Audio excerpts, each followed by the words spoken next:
My name is Patrick Wahlig, and I'm a student at Falmouth High School. Before I start, I would like to thank the Bioscience Association of Maine for allowing me to present to all of you today. In a previous study, I dissected otoliths and scales from striped bass, comparing the two in aging accuracy. This year, my project had the goal of determining the natal origin, or the birthplace of Maine striped bass, through the stable isotope analysis of their otoliths.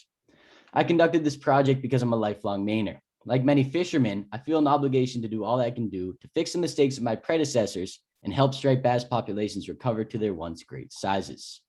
So here are 3 key points. The striped bass is of great economic and natural importance to Maine.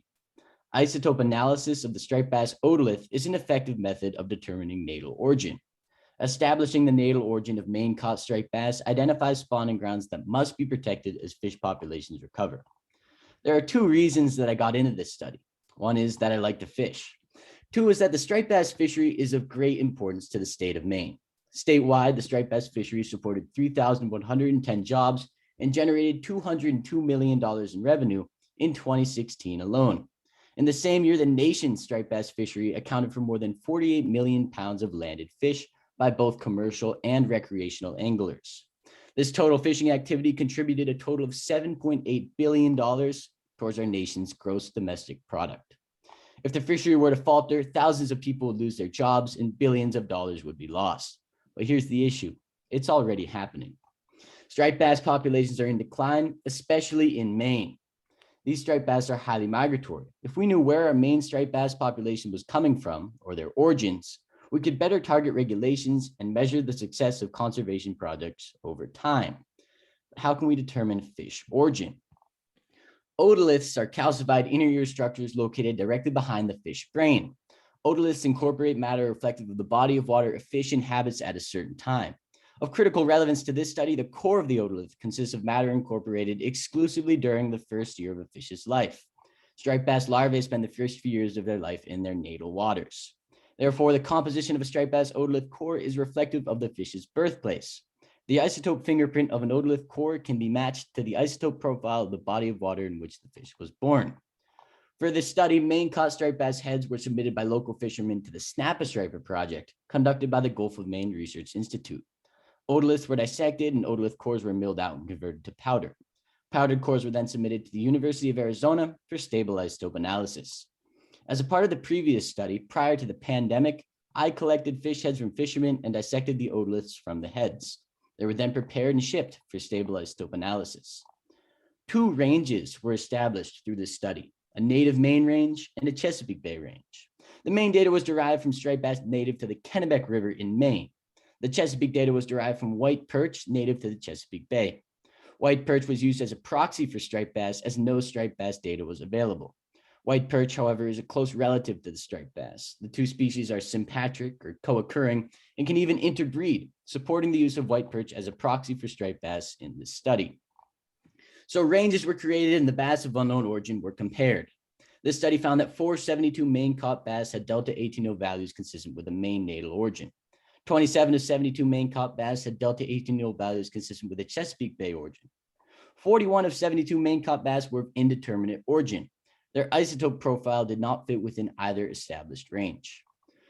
Also, a t-test was run to compare the Maine caught bass population and the native Maine population from the Kennebec River. The result of the t-test was a p-value of less than 0.01. This low p-value suggests that the groups are indeed different and that the population of native Maine striped bass within the entire Maine striper population is very small. So the striped bass is of great economic and natural importance to Maine. In order to create meaningful regulations, the natal origin of the Maine striped bass population must be determined. Stable oxygen isotope analysis appears to be an effective method of establishing the natal origin of Maine caught striped bass. Isotope values for the fish collected in the study fit within established ranges of different locations. The data displays that there is a small but present population of native fish in Maine striped bass stock. This population should be enhanced in order to increase biodiversity and serve as a safeguard against population collapse. The Chesapeake Bay, the major nursery for Atlantic coast striped bass, must be protected to sustain striped bass populations. A large portion of all fish collected by this study had natal origins within the Chesapeake, highlighting the need for adequate protections. Overall, this is an exciting study that shows great promise as a tool to establish striped bass origin. The study would be further enhanced if isotopic signatures from otoliths of other important spawning grounds, for example, the Hudson or Delaware rivers, were incorporated. Also, to further validate their use as a proxy, white perch data might be compared head-to-head with actual striped bass otolith data. Even better, a striped bass otolith data bank might be established. Finally, greater citizen contribution, more fish heads means more otoliths, would not only provide a more representative Maine caught bass cohort, but would also increase awareness of ongoing striped bass conservation efforts. At this point, I'd be happy to entertain any questions you may have. Thank you so much, Patrick. And the judges, whenever you're ready.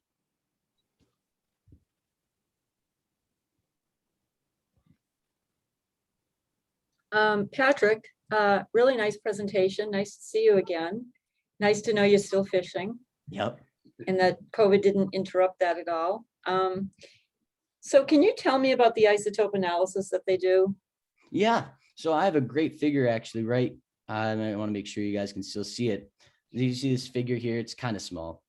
But basically how it works is you take a sample and you put it into this machine called a mass spectrometer. And how it works is the sample is heated and the ions or the atoms are accelerated. And there's a magnet that actually displaces the atoms based on their weights or their masses. And the lightest ions are going to be deflected the most, and the heaviest ions are going to be deflected the least. And when it reaches the detector, those are measured and they're calibrated according to, in this case, the Vienna PD belemnite standard was used. And that actually comes from a squid fossil, I think from Europe. So that's just a standard used by all scientists in order to calibrate it. And the isotope measured was delta 18O, which is the ratio of O18 to O16. The heavier element to the lighter element. So that's how that works. There's kind of four main steps, right? It enters, it's heated, they're accelerated, deflected, and detected. So I guess. Yeah, excellent answer. And that was what I was getting at. What was the standard?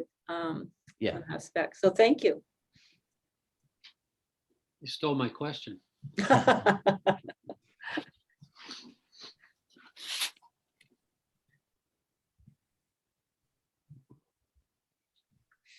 So, well, I have another one. How is this going to be practical for you? Do you always have to keep sending this to Arizona to look at, Have you investigated local mass spec opportunities? I have. I'm actually going down to UNE on Tuesday of next week to talk to a guy named Dr. Mohan. He's new to Maine and he's looking to get involved in striped bass research. And we're thinking of a project that will involve the use of scales. And these could be a non-lethal alternative to otoliths, right? Last year, I looked at scales as a non-lethal alternative to otoliths in aging fish. But if they could also be used to determine the origins of fish, that would be huge, right? So is that Sri Mohan? John Mohan. John, different Mohan. There are two Mohans down there. Interesting. Yeah. Basically, if the scales could be used as an alternative to the otoliths, fish could be sampled more than once. They wouldn't have to die, and sampling would be a lot easier. Yes. Yeah, that's good. I'm glad you're investigating that. We have a mass spec here too. So Really? If that doesn't work out, come see me. Yeah, I understand that some can't actually analyze organic samples, right? Because there's one at Maine that can only, it's used for water isotopes, but I guess they have issues with analyzing organic samples. No, we just got an upgrade. We just got a brand new mass spec tandem. That's awesome. Yeah. That's awesome. I'd have to look into that. But well, Dr. Very is in charge of the proteomics core here. Yeah. So anyway, yeah. Yeah, and if you need an introduction to Dr. Very, let us know. We can probably help with that. And so exciting that you're going to UNE. It's great that you can translate your research into something